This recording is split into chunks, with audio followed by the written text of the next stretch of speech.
আসসালামু আলাইকুম। সোনারগাঁও বিশ্ববিদ্যালয়ে সম্মানিত শিক্ষক মন্ডলী, আমার প্রাণের স্পন্দন, শিক্ষার্থীবৃন্দ, কর্মচারীবৃন্দ এবং আমার প্রাণের সংগঠন বাংলাদেশ জাতীয়বাদী ছাত্র দলের সকল নেতাকর্মী ও বাংলাদেশের আপামর জনসাধারণকে জানাই ঈদ উল আজহার শুভেচ্ছা ও ঈদ মুবারক। প্যাসিজম মুক্ত প্রথম ঈদে পশু কোরবানির সাথে সাথে কোরবানি হোক মনুষ্য হিংসা, বিভেদ, হানাহানি। ফিরে আসুক শান্তি, সম্প্রীতি, সমৃদ্ধি।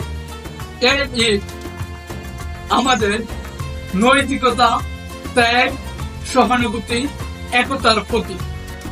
ঈদ উল আজহা মানবিক চেতনা পুষ্ট করে এবং আমাদেরকে শিখায় আত্মত্যাগের মাধ্যমে সমাজে কিভাবে শান্তি এবং ভালোবাসা প্রতিষ্ঠা করা যায়। বাংলাদেশ জাতীয়বাদী ছাত্র দল জনগণের অধিকারের ন্যায় সবসময় স্বাধীনতার পক্ষে কাজ করে আসছে। এর আমাদের মধ্যে নতুন শক্তি ও উদ্দীপনা এনে দিবে, যাতে আমরা সুন্দরভাবে, দৃঢ়ভাবে কাজ করতে পারি।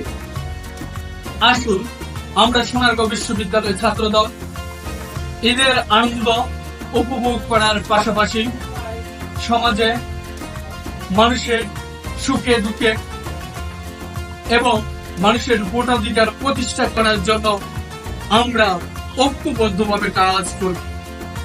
আমাদের আগামী দিনের প্রত্যয় হবে প্রত্যেক সাধারণ শিক্ষার্থীদের পাশে থাকা। পরিশেষে আবারও সকলকে ঈদ উল আজহার শুভেচ্ছা ও ঈদ মুবারক।